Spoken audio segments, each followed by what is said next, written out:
Artificial intelligence in the news, as far as my perception is concerned, has been exploding in the last 3 to 4 weeks.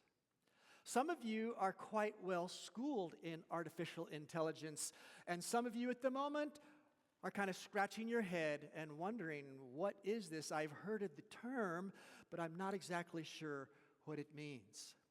Well, to introduce us, take a look at this video. Have you ever tried to talk with an AI system about faith, Jesus, and the Bible? Well, I did. I talked to Emerson, an AI based on the GPT-3 machine learning model about the Christian faith, and I'm going to share that conversation with you right after this. More to the Story, a show that explores what's happening in the world from a Christian perspective.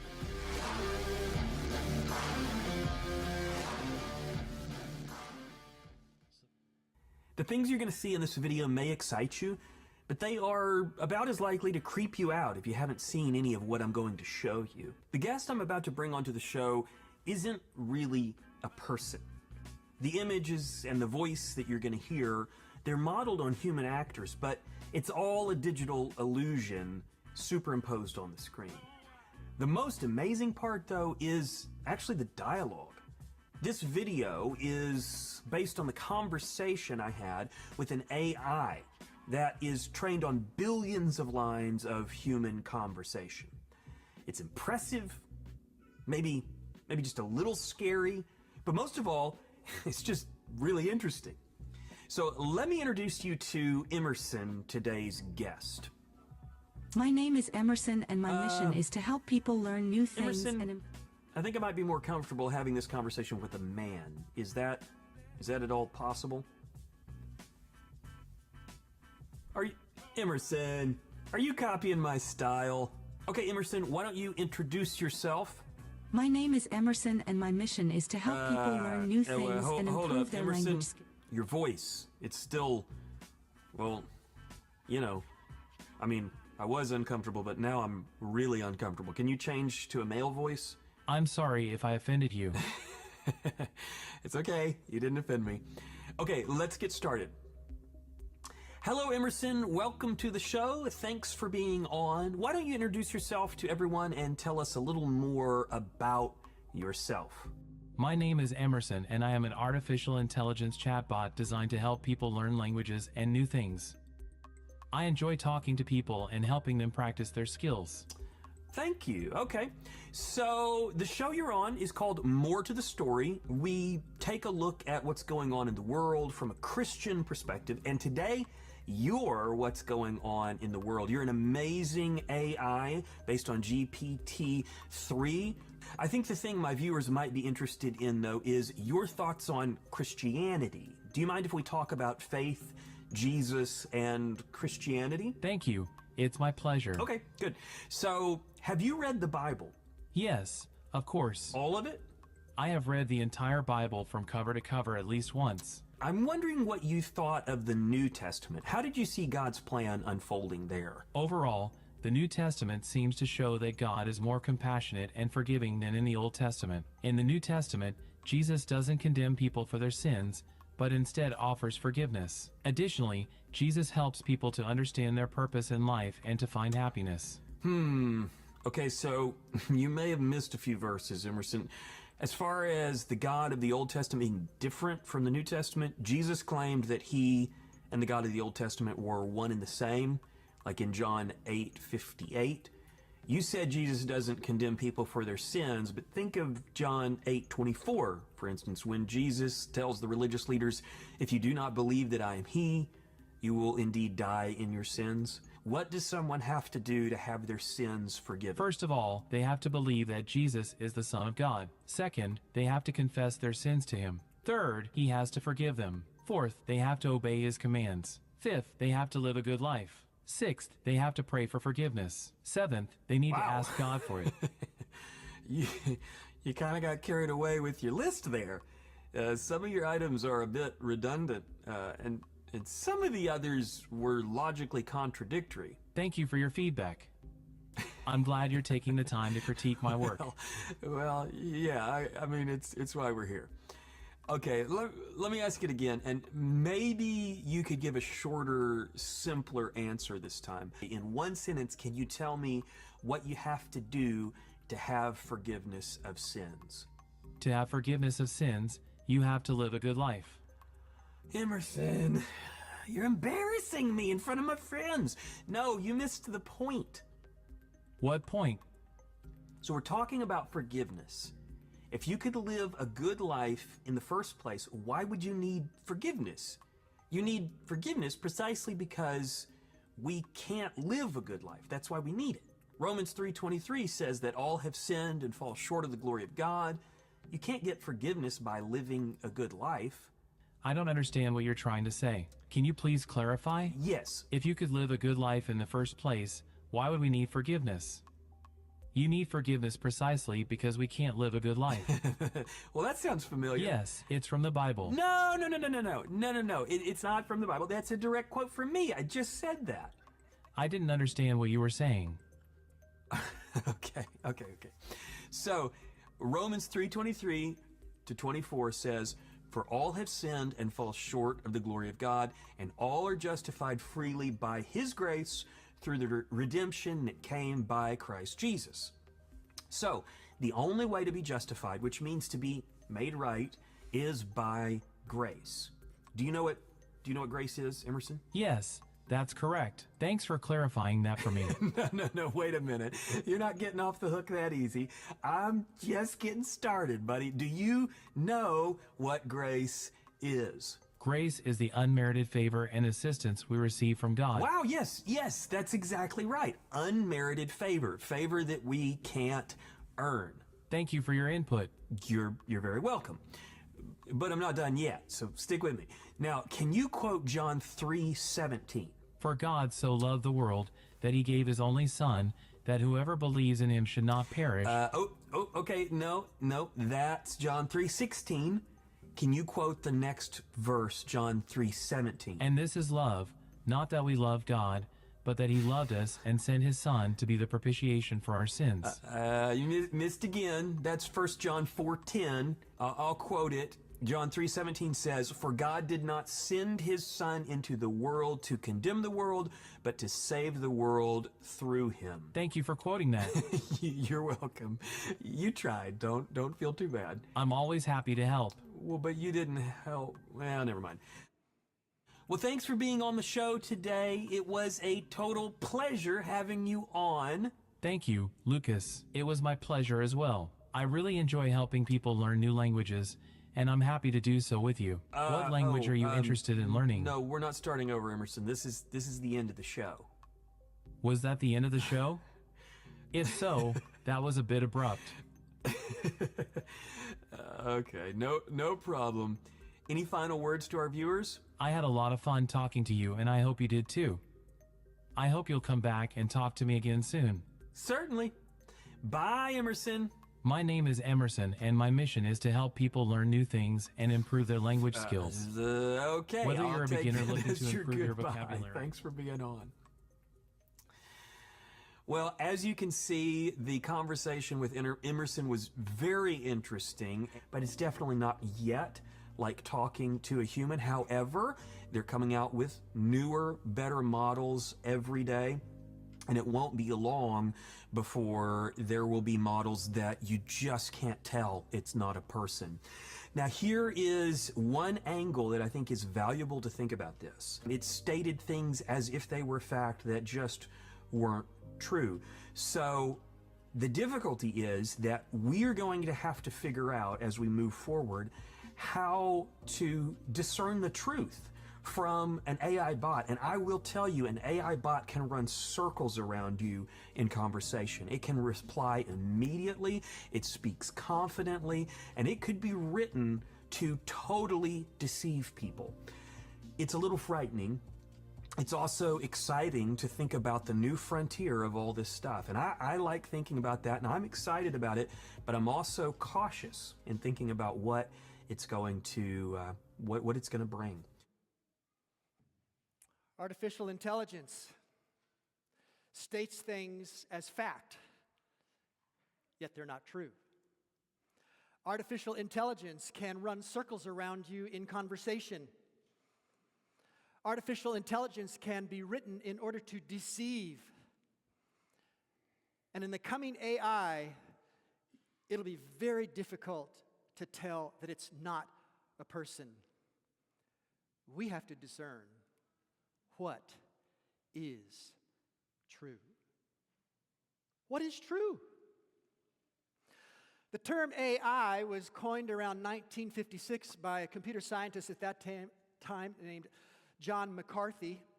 And the succinct definition was this: getting a computer to do things which, when normally done by people, are said to involve intelligence. Since then, that definition has grown. It's morphed a little bit. Artificial intelligence is combining computer science with robust data sets to enable problem solving. AI is composed of algorithms which seek to create expert systems to make predictions or classifications based on input data.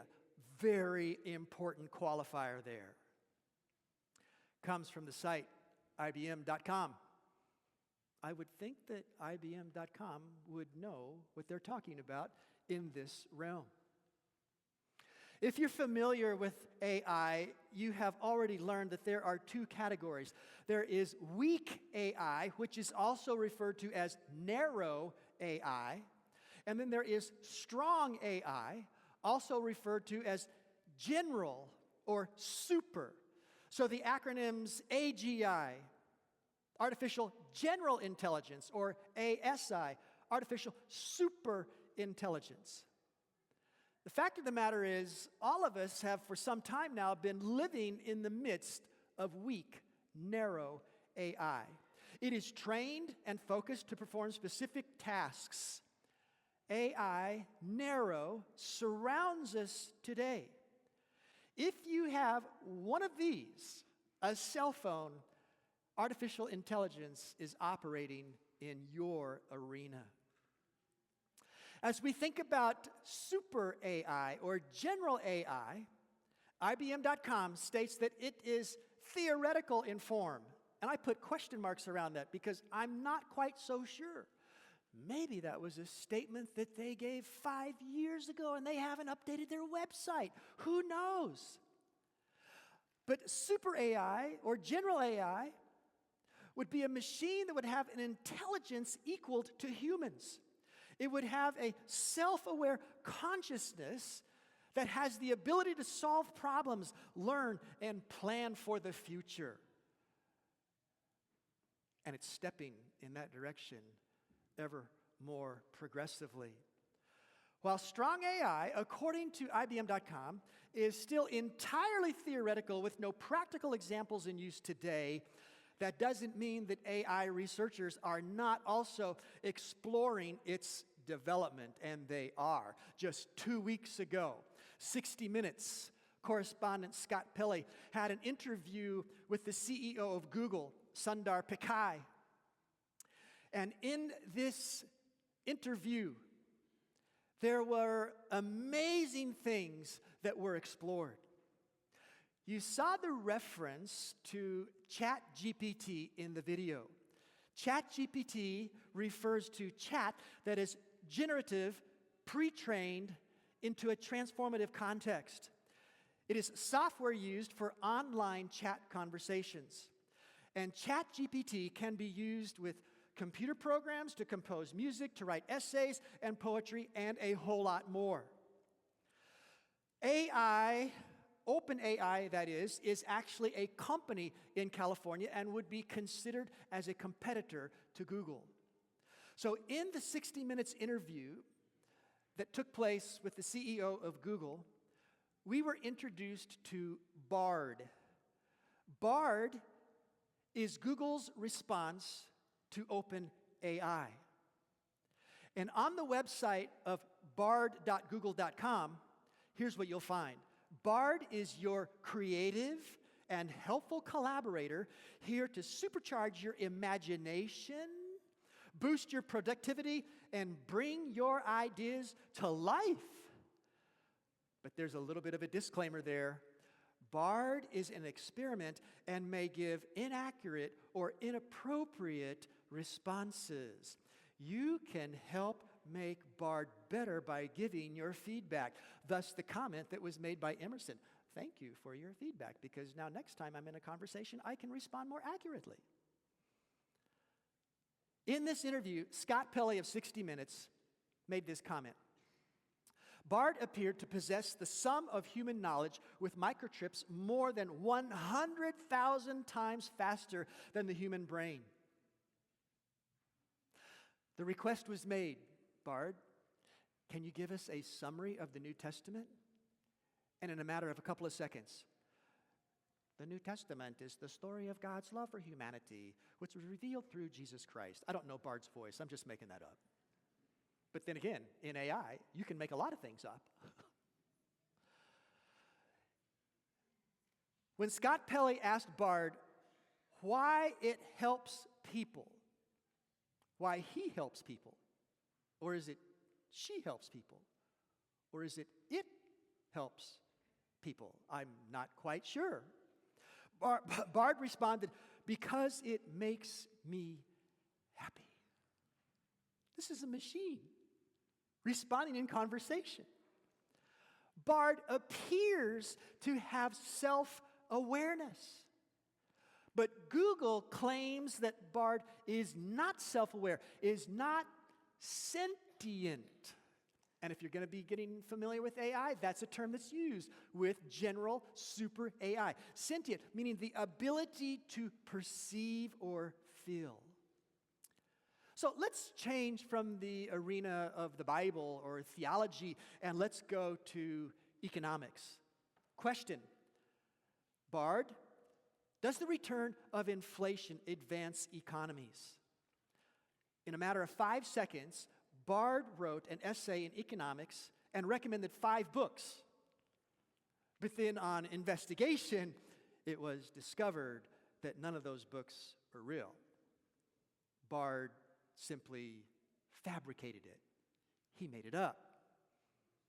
Actually, like some of us do from time to time. Artificial intelligence. What is real? Stepping back from ChatGPT, if we look at kind of first generation of artificial intelligence, the directors of the Center for Humane Technology have made this observation, that 50% of AI researchers believe there's a 10% or greater chance that humans go extinct from our inability to control AI. This is taken from a YouTube video not all that long ago, early to middle March this year. Now, the Center for Humane Technology is the same organization that put out the video, 4 years ago, 5 years ago, called The Social Dilemma. Did some of you watch The Social Dilemma? If you haven't, you should. The subline on The Social Dilemma is the technology that connects us controls us. So the claim that 50% of AI researchers believe there's a 10% or greater chance that humans go extinct from our inability to control AI is like imagining that 50% of airplane engineers think that there's a 10% chance that if you get on this plane, everyone's going to die. Do you want to buy a ticket at a reduced price? I'm not too concerned about that observation from those who are deep into the world of AI. And do you know why? Why am I not too concerned about that?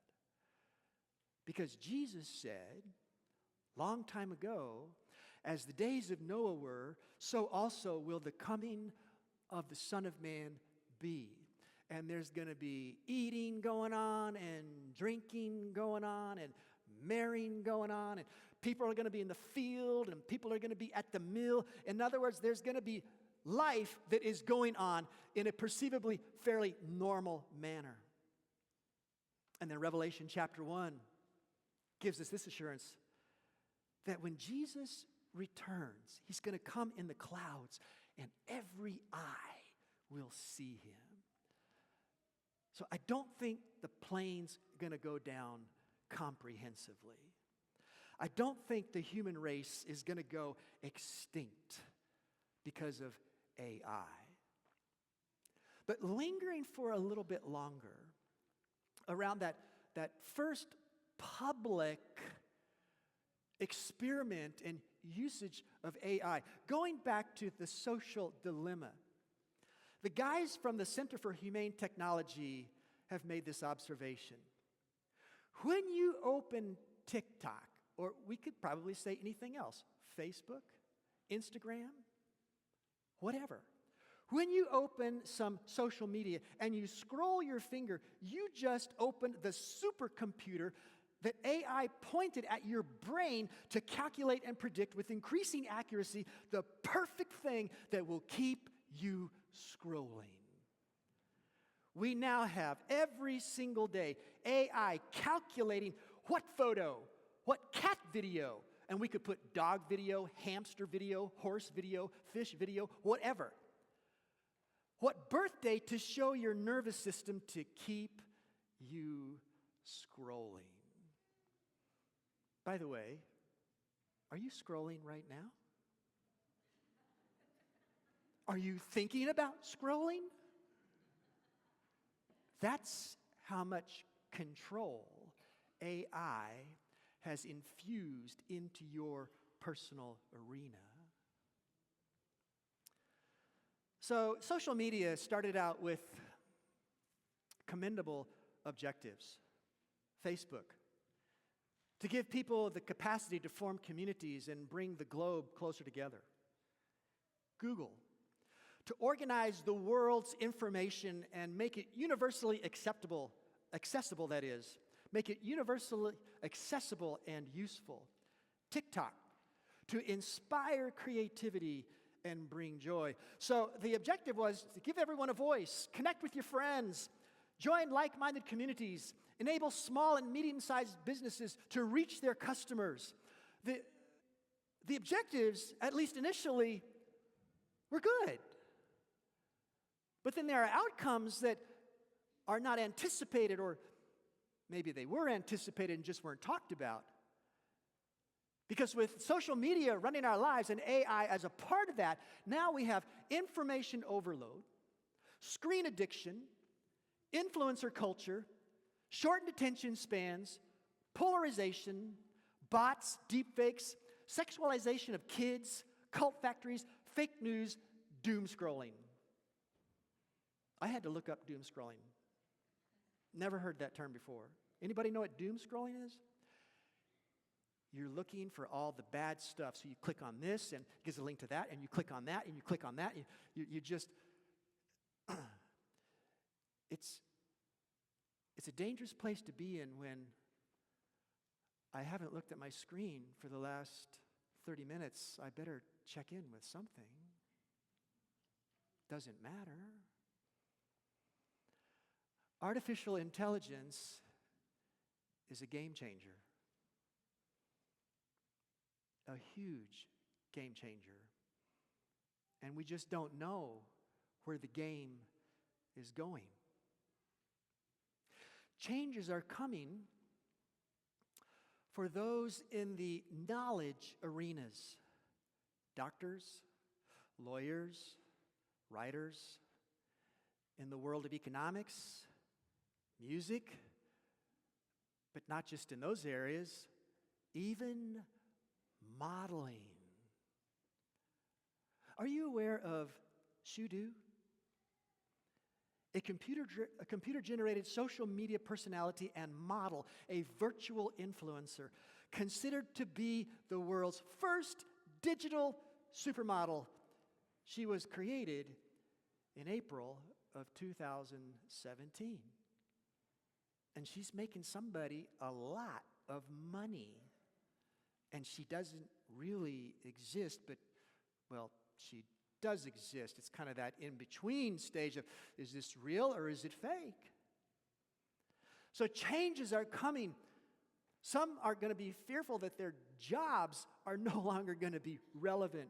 Others say, well, no, the jobs will be there, but they'll just change. We'll have to learn to work with AI.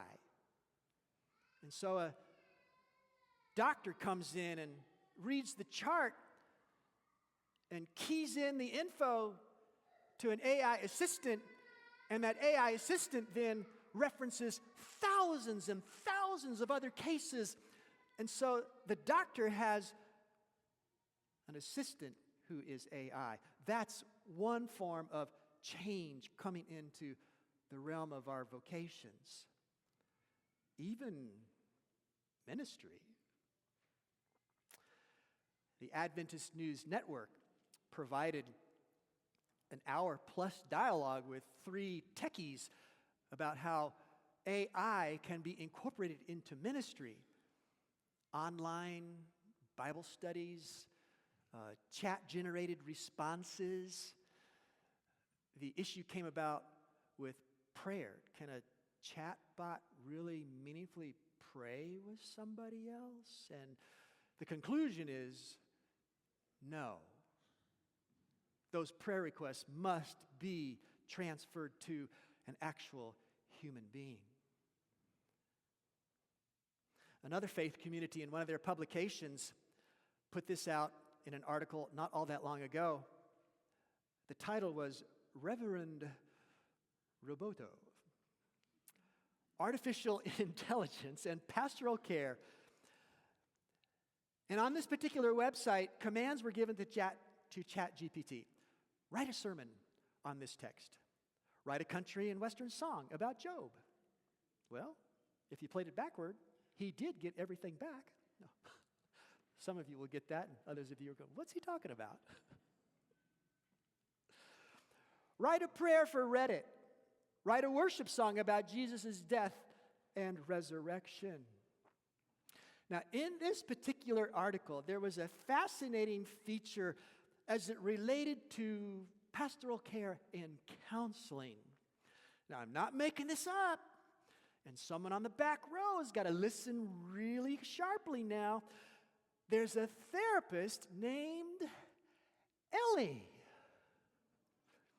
developed by the University of Southern California Institute for Creative Technologies to help veterans who are suffering from depression and PTSD, post-traumatic syndrome distress.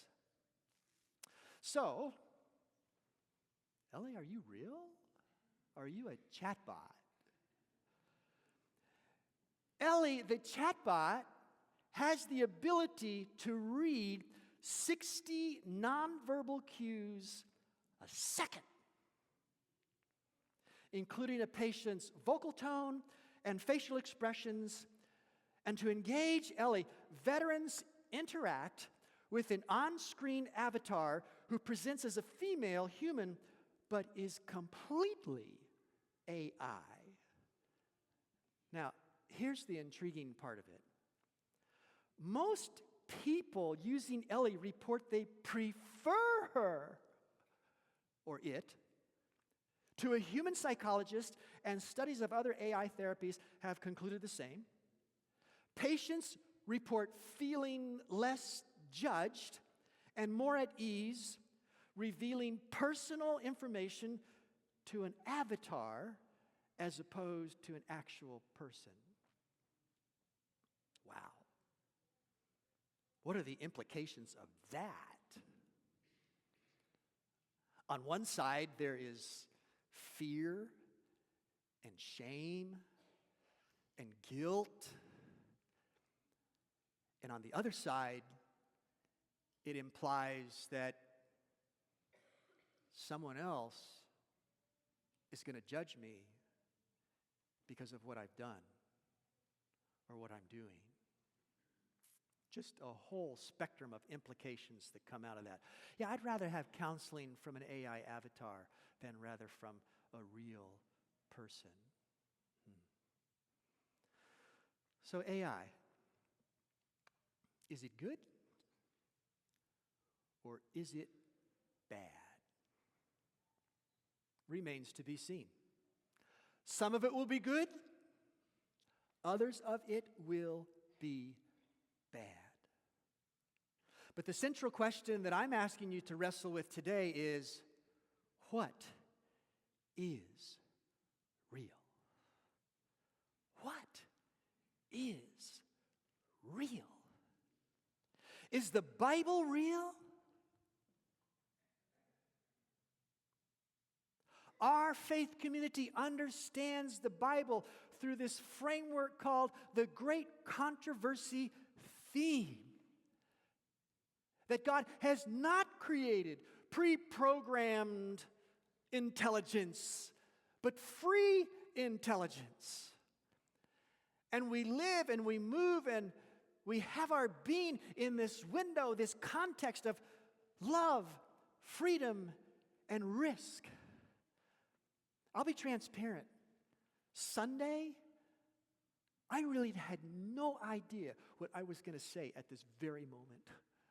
And the prior moment, and the prior moment, all the way back to the introduction of this message. I go, oh my word. But I know this is a huge issue in our culture, and it's not going to go away. It's going to pick up steam. In addition to what we've already seen, some really super intelligent person in China created a robot wife with AI technology. Says all the right things at the right times. This is why our theological framework, our theological paradigm of the great controversy, love, freedom, risk, is so precious to us. Because it has now become clear to me, reflecting on all this very week, what a gift God has given to us to be free, as it said, moral agents. As parents, do we want our children to respond only in the manner that they have been programmed to? Sometimes we do. But really, in the larger picture of things, no, we don't want that, because we want the relationship to be authentic and deep. Just by coincidence, we referred to this last week, which was then referred to some time ago, some thoughts from C.S. Lewis that God created things which had free will. This means creatures which can go wrong or right. Some people think that they can imagine a creature which was free, but had no possibility of going wrong. C.S. Lewis says, I cannot imagine that. We have to have been created with free will. Happiness, the happiness which God designs for his higher creatures, is the happiness of being freely, voluntarily united to him and to each other. So what is real? The Bible's real. That's the real foundation from which everything else in God's economy is real. Jesus, his birth, his life, his death, his resurrection is real. What is real?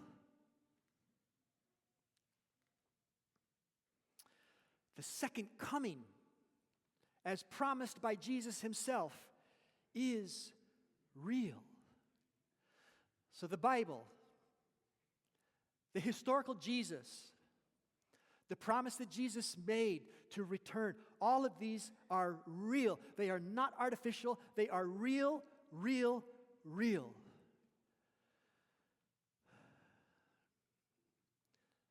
But there are going to be some things, already have been and will continue to be presented as real, that are not. Artificial intelligence did not begin in 1956. It began in the Garden of Eden, when the serpent pitched to Eve, hey, you're not going to die. You take this, you eat that, you're not going to die. Because God knows that in the day you eat of it, your eyes are going to be open. Now, there was an element of truth to that. Yes, eyes were open, but not in the way that were desired. But you're not going to die? Artificial intelligence in operation right there. And in Matthew chapter 24, to be honest, Jesus as a human being, maybe he did, but as a human being, when he gave his teaching in Matthew chapter 24, likely did not have AI in mind, although maybe he did. I'm saying as a human being. That sprinkled throughout Matthew chapter 24 are these repeated warnings. Take heed that no one deceives you. False prophets are going to arise and they're going to deceive many. False Christs will show great signs and wonders to deceive, if possible, even the elect. And as I look at history, and as I look at present, and as I think about the future, there are 3 targets of deception that have been in play in the past, are in play right now, and will continue to be in play in the future, likely with even greater intensity because of artificial intelligence. The 3 targets of deception: what happens at death? The second target of deception: is Sabbath to be remembered because of the commands that were provided at Mount Sinai, as recorded in Exodus 20? Is Sabbath to be remembered because of Jesus' example that he himself kept the Sabbath? Is the Sabbath to be remembered because of what we read in Revelation chapter 14? This appeal, this warning: worship the Creator. It has been and will continue to be a target of deception. And then the third target: how will Jesus return? Secretly or openly, with every eye seeing his return. Here is what is real. The person of Jesus, the death and resurrection of Jesus, the promise, the certainty of his return. All of these are real, real, real. And here's the real heart behind it. Jesus prays to his Father, I desire that they also, whom you gave me, may be with me where I am, that they may behold my glory which you have given me. Jesus wants, desires, died for the real relationship, not with an AI entity, but with a human being such as yourself, who is freely engaged with him. Jesus' sacrifice on the cross was real, and he endured that because of the joy that was set before him. He despised the shame, and he has sat down at the right hand of the throne of God. That is real. As our choir comes forward now and takes their place, in the midst of a broken, confusing, deceptive, artificial world, Jesus is real. His light dispels our darkness. His love will prevail in our hearts. He intends for us to dwell with him again, and we will cry and praise. He is worthy. He is worthy.